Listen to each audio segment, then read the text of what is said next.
اللہ تعالیٰ نے قرآن مجید میں سورہ لقمان میں فرمایا ہے کہ ان الشرک لظلم عظیم، شرک بہت بڑا ظلم ہے۔ امن کی گارنٹی اللہ تعالیٰ نے دی ہے کہ اگر امن چاہیے دنیا اور آخرت میں توحید کی طرف آئیں، شرک سے توبہ کریں۔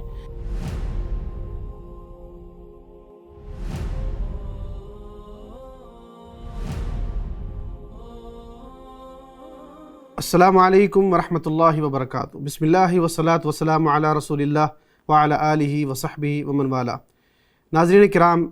میں ہوں آپ کا ہوسٹ جمشید سلطان اپنے پروگرام افکار و نظریات کے ساتھ۔ جیسا کہ ناظرین، ہم نے اپنے پچھلے پروگرام میں یہ بات جانی تھی کہ انسان کے افکار و نظریات اس کے عقائد کے مرہون منت ہوتے ہیں، اسی لیے انسان کو یہ جاننا چاہیے کہ اس کا عقیدہ کیا ہے اور اس کو کس عقیدے پر چلنا چاہیے، کیا وہ درست عقیدے پر ہے یا اس کے عقیدے میں کہیں پر کوئی جھول یا کوئی کمی یا کوئی کوتاہی ہے جس کی وجہ سے اس کی دنیاوی معاملات، اس کے اخلاق اور اس کے کردار میں کئی طرح کے نشیب و فراز آ سکتے ہیں۔ آج ہم اپنے پروگرام میں اپنے محترم شیخ خالد حسین گوریا صاحب کے ساتھ کچھ مزید سوالات کریں گے، جس میں ہم سب سے پہلے یہ جاننے کی کوشش کریں گے، جس میں شیخ صاحب نے ہمیں بتایا تھا کہ عقیدہ توحید کے 3 پہلو ہیں، ان تینوں پہلوؤں پر شیخ صاحب نے بحمد اللہ و توفیقی سیر حاصل بحث کی۔ تو آج ہم شیخ صاحب سے جانیں گے کہ عقیدہ توحید کی انسانی زندگی میں کیا اہمیت اور کیا افادیت ہے۔ جی شیخ صاحب۔ الحمدللہ والصلاۃ والسلام علی رسول اللہ وعلی آلہ وصحبہ ومن والہ بعد۔ دیکھیں، جیسا کہ ہم نے گزشتہ پروگرام میں وضاحت کی تھی کہ انسان کے ایمان کو مضبوط کرنے کے لیے اور اس کو قائم رکھنے کے لیے عقیدے کی جو بنیادی اصول ہیں ان پر ایمان رکھنا، اور اس کے ساتھ ساتھ توحید کی جو بنیادی 3 اقسام ہیں ان تمام پر ایمان رکھنا، اور ان تمام میں سب سے اہم ترین جو قسم ہے وہ توحید جو ہے عبادت ہے، جسے توحید الوہیت کہا جاتا ہے،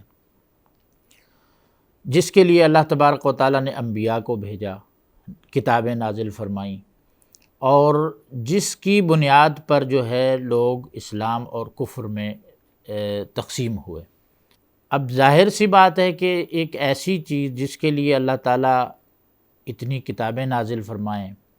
اتنے زیادہ پیغمبر مبعوث فرمائیں، تو وہ چیز انتہائی اہمیت کی حامل ہوگی۔ شریعت کے جو دلائل ہیں ان کی روشنی میں توحید ایک ایسی چیز ہے کہ جس پر اگر انسان کا خاتمہ نہیں ہوتا تو اس انسان کا انجام اچھا نہیں ہے۔ الغرض یعنی یہ آپ اس طرح سمجھیں کہ اول اور آخر توحید ہی اسلام کی اصل جو ہے وہ بنیاد ہے۔ اسلام میں آپ نے داخل ہونا ہے، کسی نے داخل ہونا ہے، تو اس کے لیے سب سے پہلے شہادت اللہ الہ الا اللہ کا اقرار کرنا پڑتا ہے، ان محمد الرسول اللہ۔ اب جب آخر میں دنیا سے رخصت ہونا ہے تو اس کے بارے میں نبی کریم صلی اللہ علیہ وسلم فرماتے ہیں کہ من کان آخر کلامہ لا الہ الا اللہ دخل الجنہ، کہ جس شخص کا وفات کے وقت اس کی زبان پر لا الہ الا اللہ جاری ہو گیا وہ شخص جنت میں داخل ہو جائے گا۔ تو اس سے آپ اندازہ لگائیں کہ توحید اس کلمے کا کتنا وزن اور کتنی اہمیت ہے۔ پھر اس کی اہمیت یہاں سے بھی سامنے آتی ہے کہ نبی کریم صلی اللہ علیہ وسلم نے ارشاد فرمایا کہ الانبیاء اخوۃ اللات، کہ انبیاء جو ہیں یہ اللاتی بھائی ہیں، دینہم واحد، ان کا دین ایک ہے۔ یہاں شارحین نے جو دین سے مراد لی ہے کہ دین کے جو اصول ہیں اور ان میں سب سے سر فہرست توحید ہے، کہ تمام انبیاء کی دعوت میں توحید شامل تھی۔ یہ شریعتیں جو تھی، فروعی مسائل کی جو شریعتیں تھیں، نمازوں کے طریقے ہو گئے، روزوں کے طریقے ہو گئے، یہ ہر نبی کے رسالت کے ساتھ جو ہے ہر امت کے لیے مختلف طریقے رہے ہیں، لیکن جو توحید ہے یہ تمام انبیاء میں ایک ہی، یعنی کہ دعوت کا مشترک رہی یہ چیز دعوت میں، کہ تمام انبیاء توحید کی طرف بلاتے رہے۔ جیسا کہ اللہ تعالیٰ نے قرآن مجید میں ارشاد فرمایا کہ وَلَقَدْ بَعَثْنَا فِي كُلِّ أُمَّةٍ رَسُولًا أَنِ اعْبُدُوا اللَّهَ وَاجْتَنِبُوا الطَّاغُوتَ، تحقیق ہم نے ہر امت میں رسول بھیجے اور ان رسولوں کو یہ مشن دیا گیا کہ ان اعبدوا اللہ، کہ وہ خود بھی اللہ تعالیٰ کی عبادت کریں اور لوگوں کو بھی اللہ تعالیٰ کی عبادت کی طرف بلائیں، واجتنبوا الطاغوت، اور طاغوت سے بچ کر رہیں۔ شیخ سیدنا عبداللہ بن عباس نے ان اعبد اللہ کا معنی ان یوحد اللہ بھی کیا ہے؟ جی، ان یوحد اللہ کیا ہے، بلکہ توحید عبادت لیا ہی یہاں سے گیا ہے۔ آپ جیسے قرآن مجید میں دیکھیں کہ لفظ الہ کا کثرت سے استعمال ہے، الہ مع اللہ، یعنی کہ لفظ رب کا استعمال کم ہے، الہ کا لفظ استعمال ہے، کیونکہ اس سے پتہ چلتا ہے کہ اختلاف ہی الوہیت کے اندر ہے، عبادت کے اندر ہے۔ باقی جو ہے عمومی طور پر رب تو اہل شرک بھی جیسا کہ ہم نے ذکر کیا کہ مانتے تھے۔ تو انبیاء کا جو دین ہے وہ ایک رہا ہے اول تا آخر، آدم علیہ السلام سے لے کر نبی محمد صلی اللہ علیہ وسلم تک یہ توحید رہا ہے، تمام انبیاء توحید میں مشترک رہے ہیں۔ اس کے بعد توحید کی اہمیت یہاں سے بھی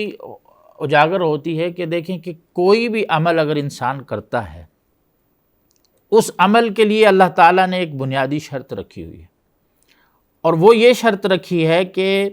کوئی بھی عمل توحید کے بغیر قبول نہیں ہوگا اللہ کے حضور۔ قرآن مجید میں اللہ تعالیٰ نے اہل نفاق کا ذکر کیا،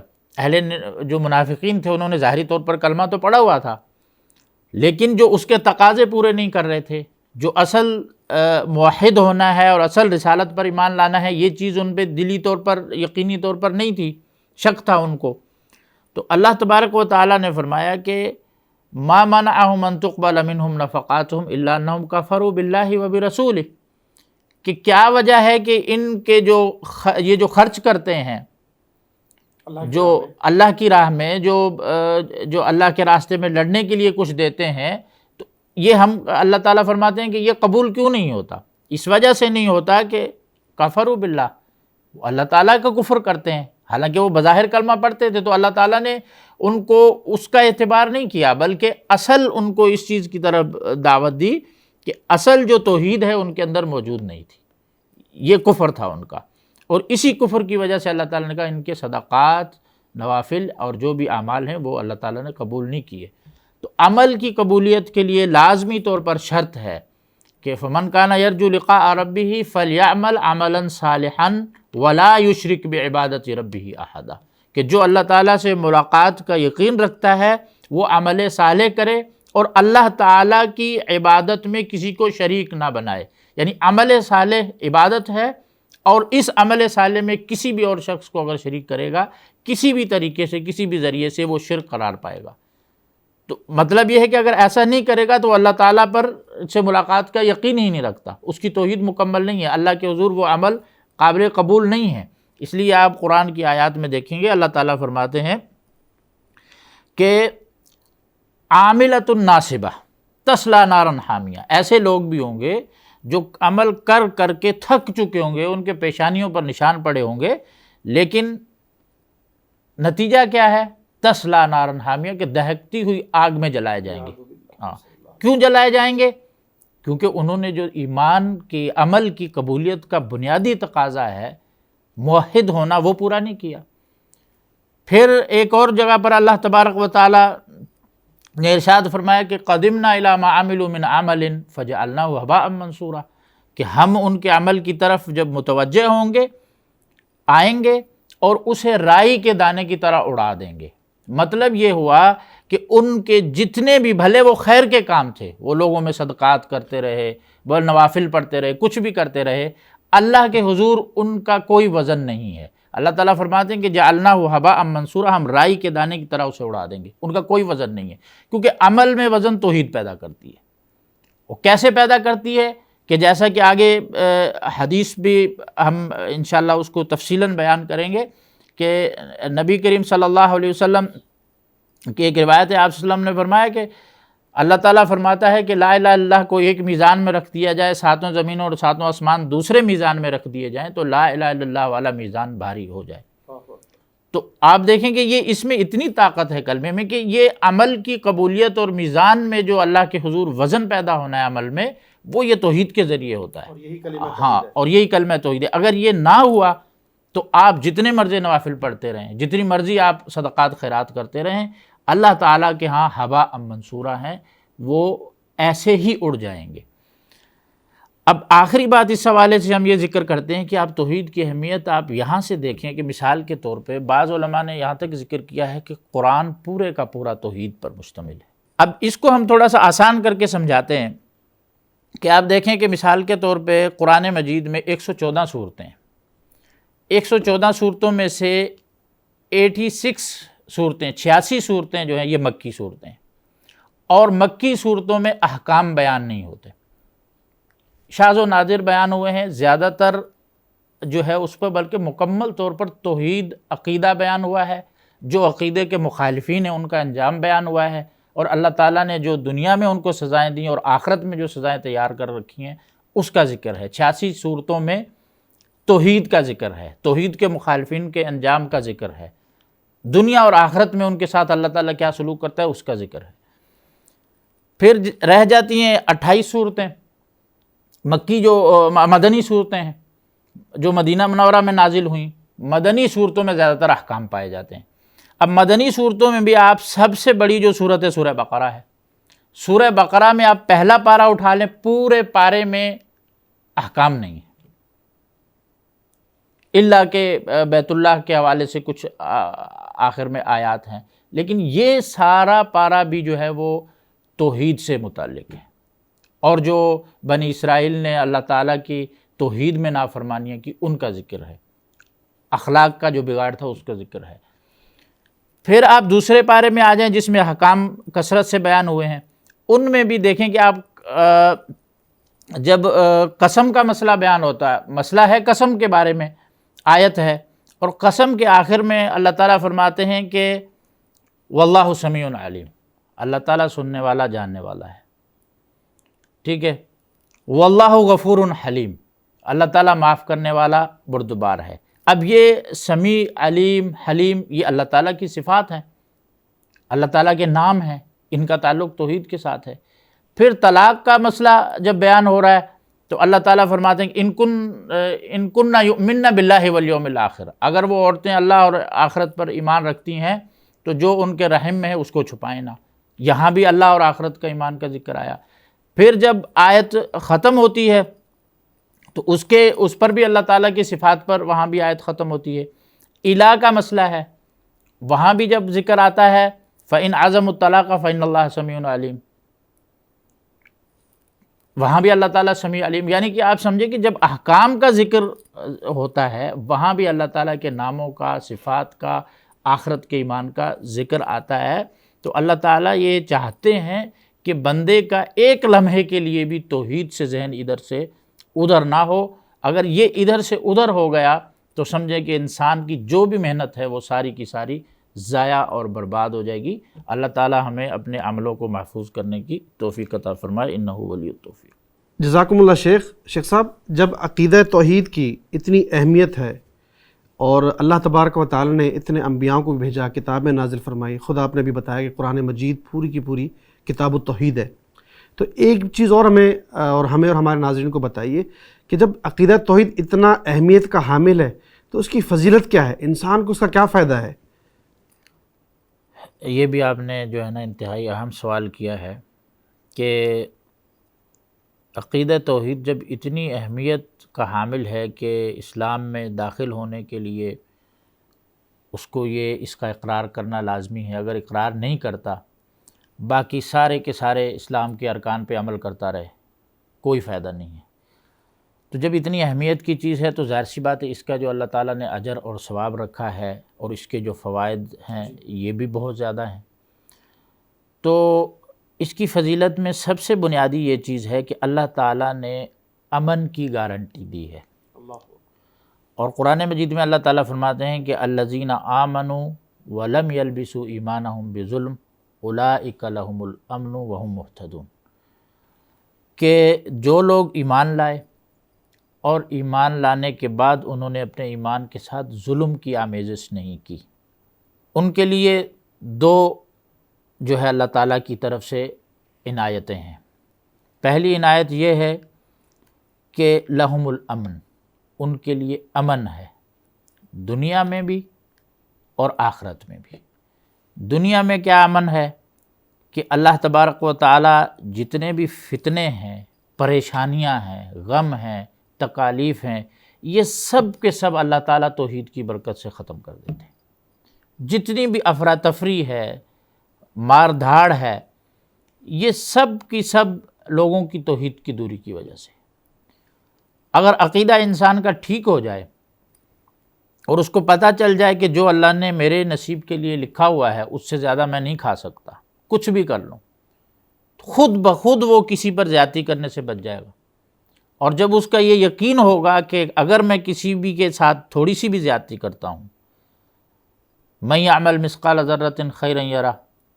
اگر اچھائی کی ہے اس کو بھی میں قیامت والے دن سامنے پاؤں گا، برائی کی ہے اس کو بھی میں قیامت والے دن سامنے پاؤں گا،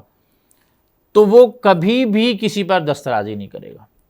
تو پہلی چیز یہ ہے کہ ان کو امن ملے گا، اور اس کی مثال اللہ کے رسول صلی اللہ علیہ وسلم کے دور میں اور آپ صلی اللہ علیہ وسلم کے بعد صحابہ کے دور میں جب انہوں نے توحید کو نافذ کیا، اللہ کی شریعت کو، دین کو اپنے اوپر نافذ کیا، تو ایسا بھی وقت آیا کہ زکوٰۃ دینے والے راستوں میں پھر رہے ہیں، زکوٰۃ لینے والا کوئی نہیں ہے، کوئی سب کہہ رہے ہیں ہمیں نہیں ضرورت۔ ایسا بھی وقت آیا کہ تنہا عورت مکہ پہنچ جائے گی، کوئی اس کو پریشان کرنے والا نہیں ہوگا۔ تو اتنا امن یعنی کہ دنیا نے دیکھا، اس کی کس وجہ سے؟ اس توحید کی برکت کی وجہ سے۔ ابھی آپ اس دور میں اگر دیکھیں، مثال کے طور پہ جو اسلامی ممالک ہیں ان میں سعودی عرب کی آپ مثال لے لیں کہ امن کے لحاظ سے، آپ بھی وہاں رہ کر آئے ہیں، ہمارے مسلمان بھائی حج کے لیے جاتے ہیں، عمرے کے لیے جاتے ہیں، ان کو وہاں سکون نصیب ہوتا ہے، آرام میسر آتا ہے، دلی طور پر، ذہنی طور پر وہ غموں اور پریشانیوں سے ایک وقت کے لیے بالکل آزاد ہو جاتے ہیں۔ کیا برکات ہیں وہاں؟ یہ توحید کی برکات ہے۔ انہوں نے توحید قائم کی ہوئی ہے اپنے ملک کے اندر، اور اس کے ثمرات وہ سمیٹ رہے ہیں۔ اللہ تعالیٰ نے رزق میں بھی فراوانی دی ہوئی ہے، امن کے لحاظ سے بھی، پولیس جبکہ انسانی خطائن میں بھی موجود ان میں بھی موجود گناہ ہے، میں بھی موجود گناہ ان میں بھی موجود ہیں۔ پولیس آپ وہاں دیکھ لیں، عموماً جو لوگوں کو کنٹرول کرنے والے اسلحہ تک نہیں ہوتا، لیکن لوگوں کو کنٹرول کر رہے ہیں، یعنی کہ امن کے ثمرات ان کے پاس کوئی ایسا کوئی آلہ تو نہیں ہے کہ جس کے ذریعے انہوں نے لوگوں کے دلوں کو جو ہے ایک طرف موڑ دیا ہے، نہیں،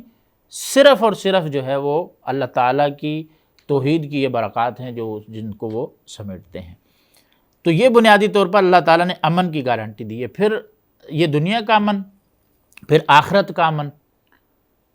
کہ آخرت میں، قبر میں، حشر میں انسان کو کن کن ہولناکیوں اور کن کن مصیبتوں سے گزر کر آگے جانا ہے، ان کے لیے بھی فرمایا کہ لہم الامن، ان کے لیے وہاں امن ہوگا، وہ پریشان نہیں ہوں گے، ذہنی طور پر، دلی طور پر بالکل سکون، کسی قسم کی انہیں تکلیف نہیں ہوگی۔ اس لیے جب یہ آیت نازل ہوئی تو صحابہ کرام کافی پریشان ہو گئے۔ صحابہ کرام سمجھے کہ اس ظلم سے مراد عام ظلم ہے، جیسے انسان سے گناہ ہو جاتے ہیں، بھول چوک ہو جاتی ہے، تو وہ اس ظلم سے وہ سمجھے۔ تو اللہ کے رسول صلی اللہ علیہ وسلم کی خدمت میں حاضر ہوئے اور کہنے لگے، اللہ کے رسول، ہم میں سے کون شخص ہے جس نے ظلم نہ کیا ہو؟ یعنی گناہ تو سب کرتے ہیں۔ تو آپ صلی اللہ علیہ وسلم نے فرمایا کہ وہ ظلم نہیں ہے جو آپ سمجھ رہے ہو، اس سے مراد وہ ظلم ہے جو سب سے بڑا ظلم ہے، شرک کی صورت میں، کہ اللہ تعالیٰ نے قرآن مجید میں سورہ لقمان میں فرمایا ہے کہ ان الشرک لظلم عظیم، شرک بہت بڑا ظلم ہے۔ کیوں ظلم ہے؟ کیونکہ انسان جانتا ہے کہ بچپن سے لے کر، یعنی کہ نطفے سے لے کر اس کو ماں کے پیٹ میں پلنے تک اللہ تعالیٰ اس کی ہر ضرورت پوری کرتا ہے، اس کے والدین اس کو مہیا کرتا ہے، اس کو یعنی کہ ان اندھیروں میں زندہ رکھتا ہے، پھر اس کو پیدا فرماتا ہے۔ پیدا کرنے کے بعد اگر اللہ تعالیٰ اس کو نہ سجھائے کہ اس کے منہ میں لقمہ کیسے جانا ہے، تو دنیا کی کوئی طاقت اس کے منہ میں لقمہ نہیں ڈال سکتی۔ ساری اللہ تعالیٰ اس کی تربیت کرتا ہے، اس پر احسانات کرتا ہے، اور جب وہ بڑا ہوتا ہے تو پھر اللہ تعالیٰ کا مقابلہ کرنے لگ جاتا ہے۔ پھر وہ جو مخلوقات ہیں جو خود محتاج ہیں، خود ضرورت مند ہیں، ان کو اللہ کے مقابلے میں کھڑا کر دیتا ہے۔ تو یہ سب سے بڑا ظلم ہے کہ اللہ تعالیٰ اتنا بڑا محسن ہے، اور بندہ جو ہے اس احسان کا جواب جو ہے بالغ اور عاقل ہونے کے بعد اور نوجوان ہونے کے بعد جب جوانی میں آئے تو یہ اس انداز میں دے۔ تو یہ سب سے پہلی چیز ہے کہ امن کی گارنٹی اللہ تعالیٰ نے دی ہے کہ اگر امن چاہیے دنیا اور آخرت میں، توحید کی طرف آئیں، شرک سے توبہ کریں۔ دوسری ایک حدیث میں رسول اللہ صلی اللہ علیہ وسلم نے جو بتایا ہے کہ جنت میں داخلے کے لیے توحید شرط ہے۔ آپ صلی اللہ علیہ وسلم نے فرمایا کہ جو اللہ تعالیٰ پر ایمان کی گواہی دیتا ہے، محمد صلی اللہ علیہ وسلم پر ایمان رکھتا ہے اور عیسیٰ علیہ السلام کو اللہ کا بندہ مانتا ہے، ان کو الہ نہیں کہتا، اور یہ سمجھتا ہے کہ وہ اللہ تعالیٰ کی روح اللہ تعالیٰ کے حکم سے آئی تھی جو اللہ تعالیٰ نے مریم کے رحم میں ڈالی، اس پر ایمان رکھتا ہے، جنت کا حق مانتا ہے، جہنم کو حق مانتا ہے، آپ صلی اللہ علیہ وسلم نے فرمایا کہ وہ حتماً جنت میں داخل ہوگا۔ اور بلکہ ایک روایت میں یہ ہے کہ جنت کے اعلیٰ ما کان من العمل، کہ جو بھی اس کے عمل ہوئے، یعنی جو بھی گناہ ہوئے اللہ تعالیٰ انہیں معاف فرما دے گا اور اسے جنت میں داخل کر دے گا۔ پھر ایک اور روایت میں فرمایا کہ جنت کے 8 دروازوں میں سے اس کو بلایا جائے گا۔ تو یہ توحید، جنت میں اگر جانا ہے تو توحید ضروری ہے۔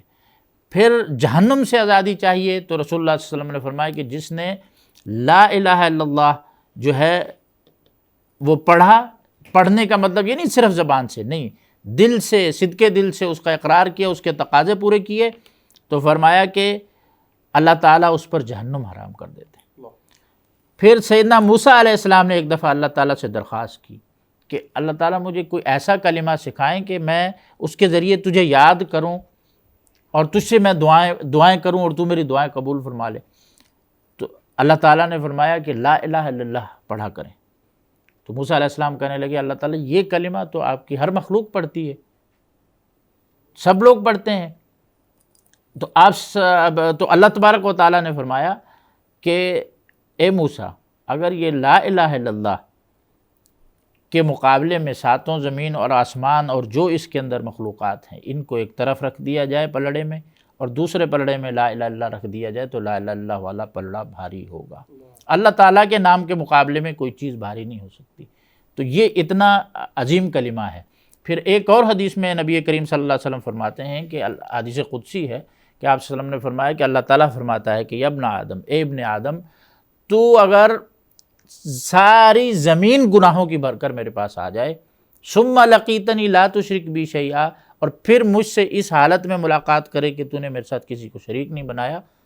تو لاتیتک بقرابھا مغفرہ، میں ان سب گناہوں کے بدلے میں تجھے مغفرت عطا کر دوں۔ تو آپ اس سے اندازہ لگائیں کہ جب انسان کے جنت کی کنجی ہی توحید ہے، ٹھیک ہے، سب گناہوں کو معاف کروانے کے لیے توحید ضروری ہے، جہنم سے خلاصی کے لیے توحید ضروری ہے، تو یہ توحید کی ساری فضیلت ہے کہ ہم جنت میں داخل ہو جائیں، جہنم سے بچ جائیں، دنیا میں امن نصیب ہو جائے، چین نصیب ہو جائے، آخرت میں چین نصیب ہو جائے۔